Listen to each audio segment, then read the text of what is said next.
بسم اللہ الرحمن الرحیم لم يلد ولم يولد ولم يكن له كفوا احد نہ اس کی کوئی اولاد ہے اور نہ وہ کسی کی اولاد، اور کوئی اس کا ہمسر نہیں ہے، نہ وہ کسی کی اولاد۔ مشرکین نے ہر زمانے میں خدائی کا یہ تصور اختیار کیا ہے کہ انسانوں کی طرح خداؤں کی بھی کوئی جنس ہے جس کے بہت سے افراد ہیں اور ان میں شادی بیاہ اور توالد و تناسل کا سلسلہ چلتا ہے۔ اس جاہلانہ تصور سے انہوں نے اللہ رب العالمین کو بھی پاک اور بالاتر نہیں سمجھا اور اس کے لیے بھی اولاد تجویز کی۔ چنانچہ اہل عرب کا یہ عقیدہ قرآن مجید میں بیان کیا گیا ہے کہ وہ فرشتوں کو اللہ تعالیٰ کی بیٹیاں قرار دیتے تھے۔ انبیاء علیہم السلام کی امتیں بھی اس جہالت سے محفوظ نہ رہ سکیں۔ ان کے ہاں بھی کسی بزرگ انسان کو اللہ تعالیٰ کا بیٹا قرار دینے کا عقیدہ پیدا ہو گیا۔ ان مختلف توہمات میں دو قسم کے تصورات ہمیشہ خلط ملط ہوتے رہے ہیں۔ بعض لوگوں نے یہ سمجھا کہ جن کو وہ اللہ تعالیٰ کی اولاد قرار دے رہے ہیں وہ اس ذات پاک کی نسبی اولاد ہے، اور بعض نے یہ دعویٰ کیا کہ جس کو وہ اللہ کا بیٹا کہہ رہے ہیں اسے اللہ نے اپنا متبنہ بنایا ہے۔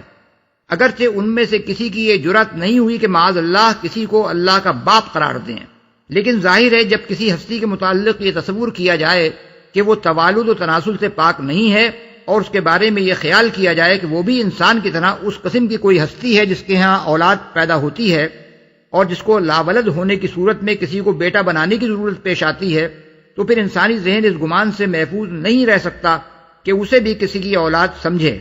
یہی وجہ ہے جو سوالات رسول اللہ صلی اللہ علیہ وسلم سے پوچھے گئے تھے ان میں ایک سوال یہ تھا کہ اللہ کا نسب کیا ہے، اور دوسرا یہ کہ کس سے اس نے دنیا کی میراث پائی ہے اور کون اس کے بعد وارث ہوگا۔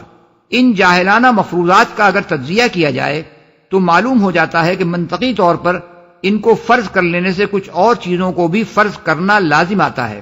اول یہ کہ خدا ایک نہ ہو بلکہ خداؤں کی کوئی جنس ہو اور اس کے افراد خدائی کے اوصاف، افعال اور اختیارات میں شریک ہوں۔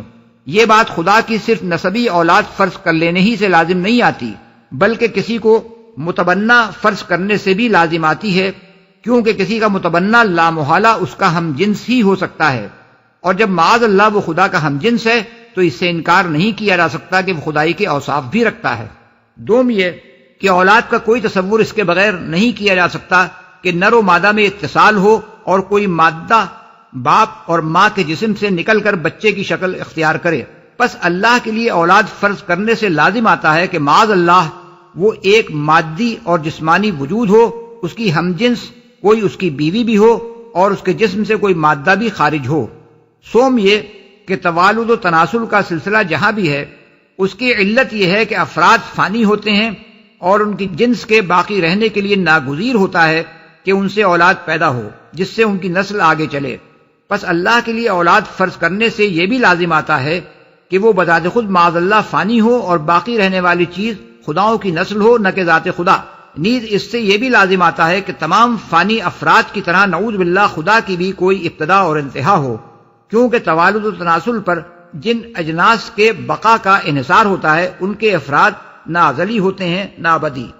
چہارم یہ کہ کسی کو متبنہ بنانے کی غرض یہ ہوتی ہے کہ ایک لاولد شخص اپنی زندگی میں کسی مددگار کا اور اپنی وفات کے بعد کسی وارث کا حاجت مند ہوتا ہے، لہذا اللہ تعالیٰ کے لیے یہ فرض کرنا کہ اس نے کسی کو بیٹا بنایا ہے اس ذات پاک کی طرف لازماً وہی سب کمزوریاں منسوب کرنا ہے جو فانی اشخاص میں پائی جاتی ہیں۔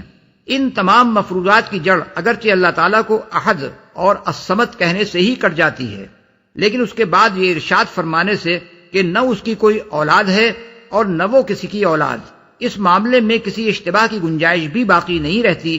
پھر چونکہ ذات باری کے حق میں یہ تصورات شرک کے اہم ترین اسباب میں سے ہیں، اس لیے اللہ تعالیٰ نے صرف سورہ اخلاص ہی میں ان کی صاف صاف اور قطعی اور حتمی تردید کرنے پر اکتفا نہیں فرمایا بلکہ جگہ جگہ اس مضمون کو مختلف طریقوں سے بیان کیا ہے تاکہ لوگ حقیقت کو پوری طرح سمجھ لیں۔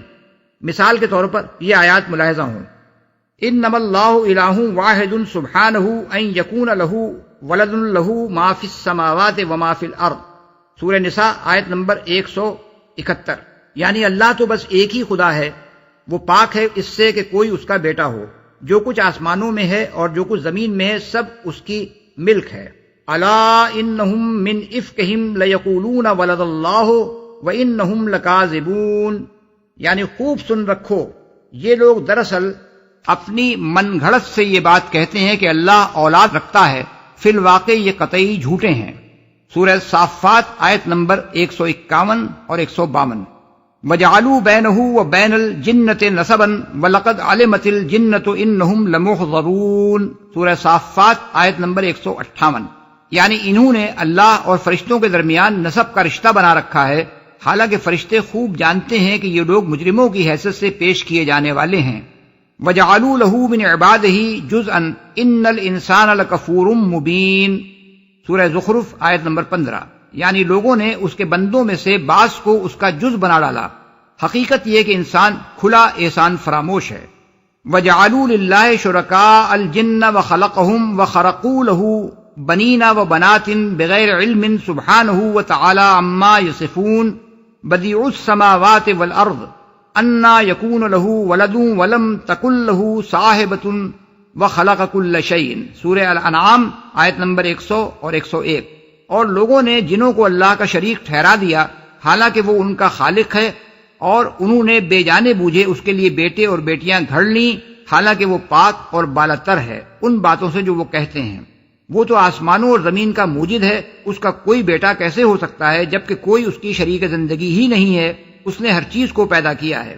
وَقَالُوا اتَّخَذَ الرَّحْمَٰنُ وَلَدًا سُبْحَانَهُ بَلْ عِبَادٌ مُّكْرَمُونَ، سورہ الانبیاء آیت نمبر 26۔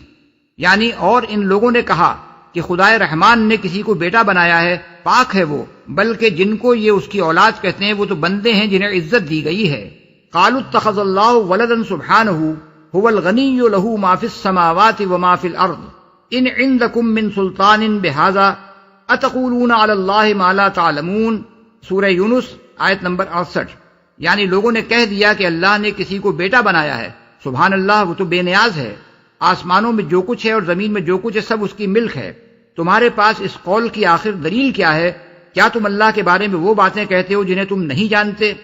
وَقُلِ الْحَمْدُ لِلَّهِ الَّذِي لَمْ يَتَّخِذْ وَلَدًا وَلَمْ يَكُن لَّهُ شَرِيكٌ فِي الْمُلْكِ وَلَمْ يَكُن لَّهُ وَلِيٌّ مِّنَ الذُّلِّ، سورہ بنی اسرائیل آیت نمبر 111۔ یعنی اور اے نبی کہو تعریف ہے اس خدا کے لیے جس نے نہ کسی کو بیٹا بنایا، نہ کوئی بادشاہی میں اس کا شریک ہے، اور نہ وہ عاجز ہے کہ کوئی اس کا پشتبان ہو۔ مَتَّخَذَ اللَّهُ مِن وَلَدٍ وَمَا كَانَ مَعَهُ مِنْ إِلَٰهٍ، سورہ المومنون آیت نمبر 91۔ یعنی اللہ نے کسی کو بیٹا نہیں بنایا ہے اور کوئی دوسرا خدا اس کے ساتھ نہیں ہے۔ ان آیات میں ہر پہلو سے ان لوگوں کے عقیدے کی تردید کر دی گئی ہے جو اللہ کے لیے نسبی اولاد یا متبنہ بنائی ہوئی اولاد تجویز کرتے ہیں، اور اس کے غلط ہونے کے دلائل بھی بیان کر دیے گئے ہیں۔ یہ اور اسی مضمون کی دوسری بہت سی آیات جو قرآن مجید میں ہیں سورہ اخلاص کی بہترین تفسیر کرتی ہیں۔ ہمسر نہیں ہے۔ اصل میں لفظ کفو استعمال ہوا ہے جس کے معنی ہیں نظیر، مشابہ، مماثل، ہم رتبہ، مساوی۔ نکاح کے معاملے میں کفو کا لفظ ہماری زبان میں بھی استعمال ہوتا ہے، اور اس سے مقصود یہ ہوتا ہے کہ لڑکا اور لڑکی معاشرتی حیثیت سے برابر کی جوڑ ہوں۔ پس اس آیت کا مطلب یہ ہے کہ ساری کائنات میں کوئی نہیں ہے، نہ کبھی تھا، نہ کبھی ہو سکتا ہے، جو اللہ کے مانند یا اس کا ہم مرتبہ ہو، یا جو اپنی صفات، افعال اور اختیارات میں اس سے کسی درجے میں بھی مشابہت رکھتا ہو۔